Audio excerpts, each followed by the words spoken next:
Hey y'all, it's me Genevieve, late some space constellations on LSD. Thanks for tuning in. You could be anywhere else and you decide to be here with me. So always want to show gratitude, always want to show appreciation. Always want to let each and every one of you that I'm grateful that you're rocking out here with me. Thank you for the confirmations. Thank you for the sessions. Thank you for the support. Thank you for being here for as long as many of you have been here, supporting, commenting. I love you. I love you. I love you. Now today I wanted to talk about how to get out of poverty. I know it's such a broad statement, and I hope this can gear you in the right way, because it's a real broad statement. You're going to have to do many things to get out of poverty. You're going to have to first, even understand why you even have a lack mindset. So there's going to be many things you have to do, but this is where you would look in your natal chart to figure it out. So we're going to look at the resource houses, and those are called the succeedant houses. And that's 2, 5, 8, 11th. Those are the money houses. Those let you know the build up in your whole outlook initiative towards attaining resources. Now the second house, that's always the basics. How you learn to value things, the things that you've inherited from your family. What was the energy around attaining? How were you allowed to ask and need and want? The fifth house is your self-expression. This lets you know what you find interesting, what made you feel confident, what makes you feel confident, what makes you feel center of attention. What is a center of attention that comes towards you? It's also an energy that shows you your first love, your first loves, what helps you get into your inner child. Eighth house. Eighth house is how we share with others, how we find that intimacy, how we let you come into and understand our second house, its opposition. So how it helps us understand what we want, what we desire, and being comfortable enough in that to now share with someone that we feel emotionally connected to. 11th house is later resources, later self-expression, the communities you will subscribe to, your tribe, the networks that you will feel most supported in. And that's going to be based off the fifth house, the opposition, based on your interests, your hobbies, your loves.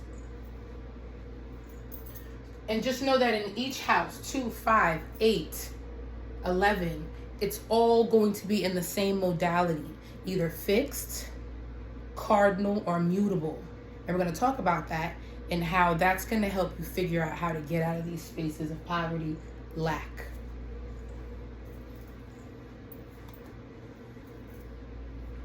So cardinal risings. So if you have an Aries, Libra, Cancer, Capricorn rising, you will have fixed signs in your succeeding houses, 2, 5, 8, 11.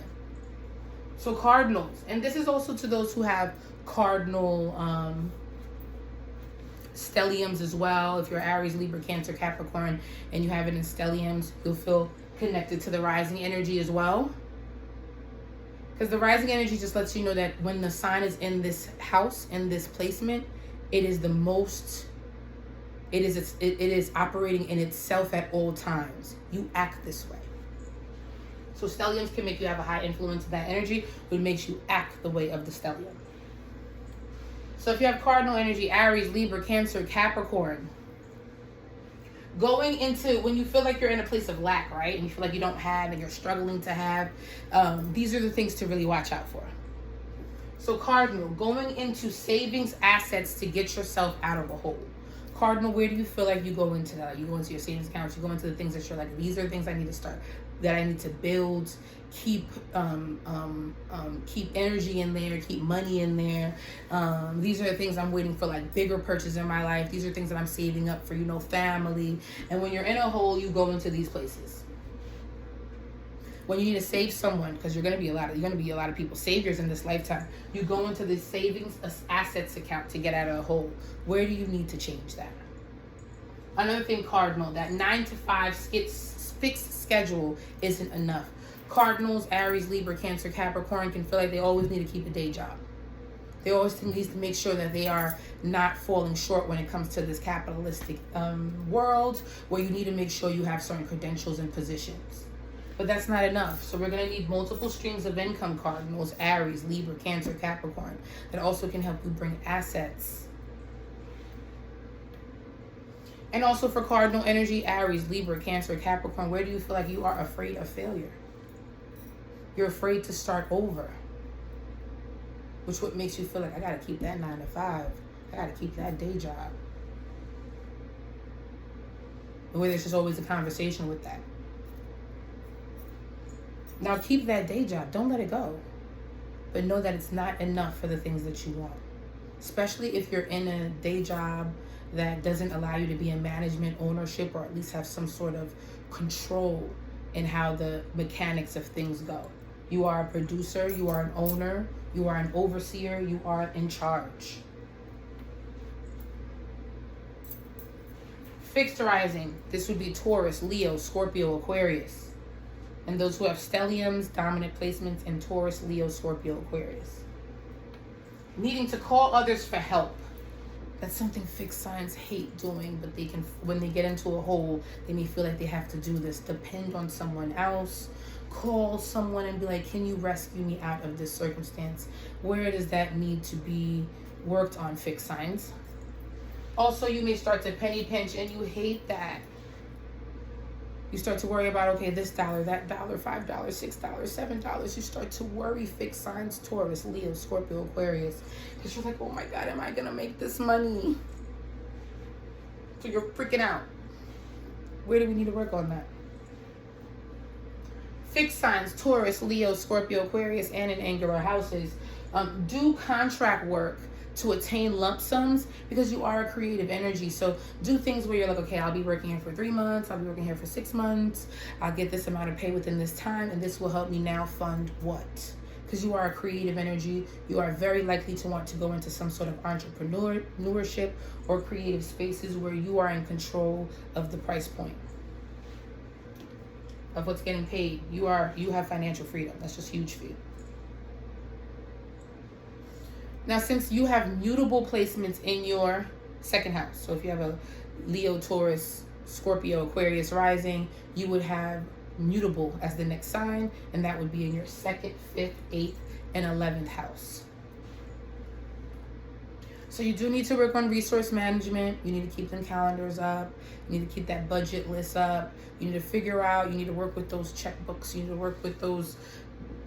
You need to understand the basis of where you can let things slip through the racks, because you are indulgent. You like nice things.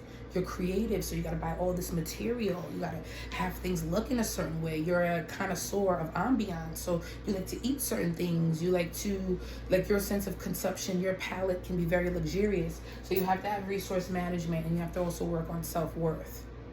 Because fixed signs, since they have mutable in their succeeded houses, they know that money makes life easier.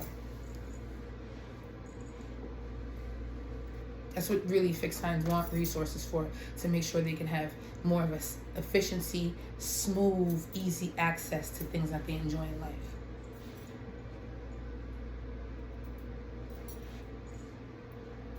And money's power, so they understand that.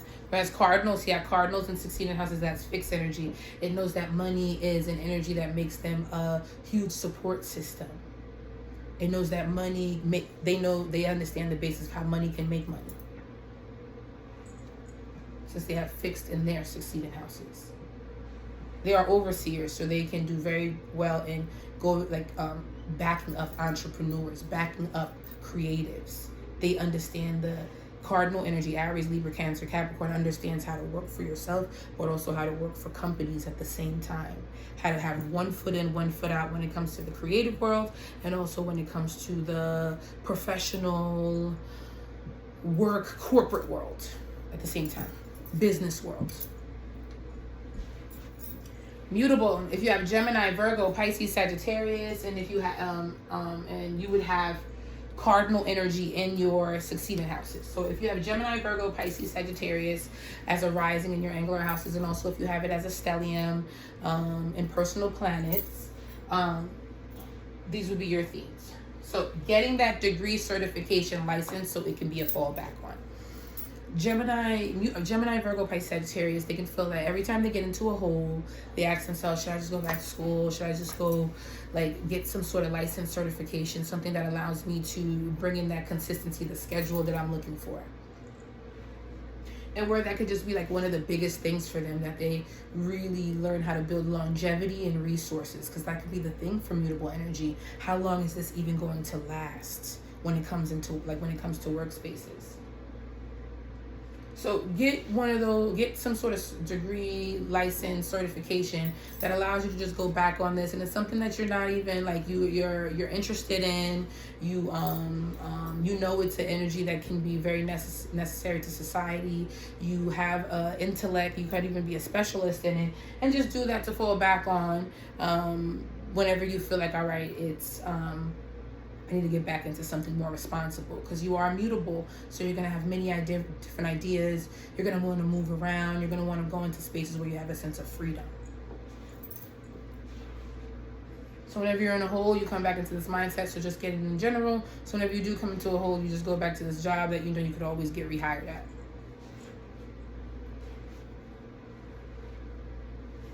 Think longer term with your money. Mutables can be really blessed in the fact that they live in the moment. That they are, you know what, we only have one life to live. Let's just go crazy right now. Only one that can be a little bit outside of that is Virgo. But there's still a YOLO energy to this space. And just having more of it long term isn't having more of a mindset of like, where do we want this to go long term? So you don't feel like you always have to start over and you're always back at the drawing board in life.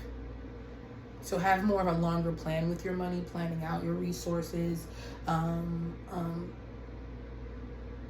Even work on the themes where you can have something like Cardinal, since Cardinal is here, or you have certain money that you shouldn't really be touching. You should just be saving. And get people, like you would definitely, as a mutable, maybe even need a financial advisor. Someone to help you just organize that. Fixed signs too, but mutable, you may need that. Immutable, you can be that, because that's another thing with mutable energy. They can help other people save, but are work on things,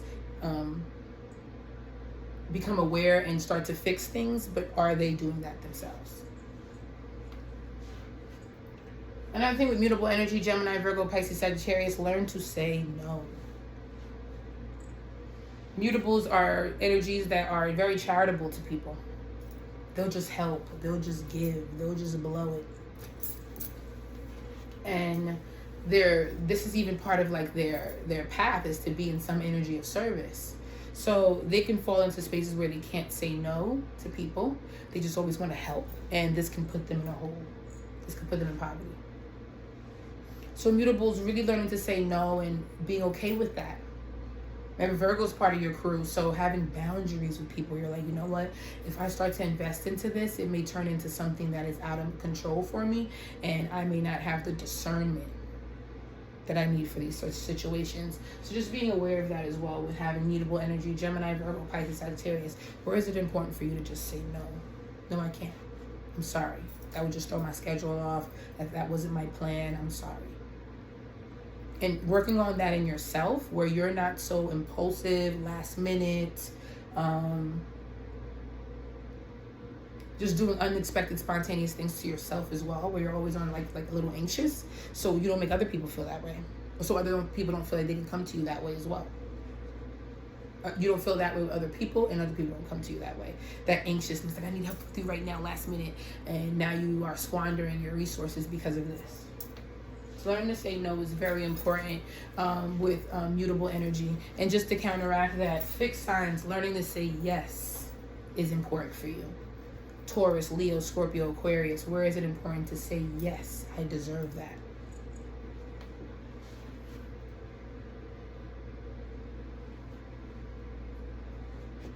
So cardinal, fixed, mutable energy. Your resources houses are going to be 2, 5, 8, 11. Look into those houses to see what kind of energy it's in. And it'll be based off your rising. Cardinal will always have fixed. Fixed will always have mutable. Mutable will always have cardinal in these houses. All signs in those houses should align.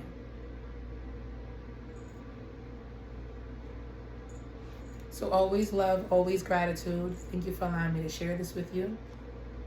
So appreciative of each and every one of you. See you guys later.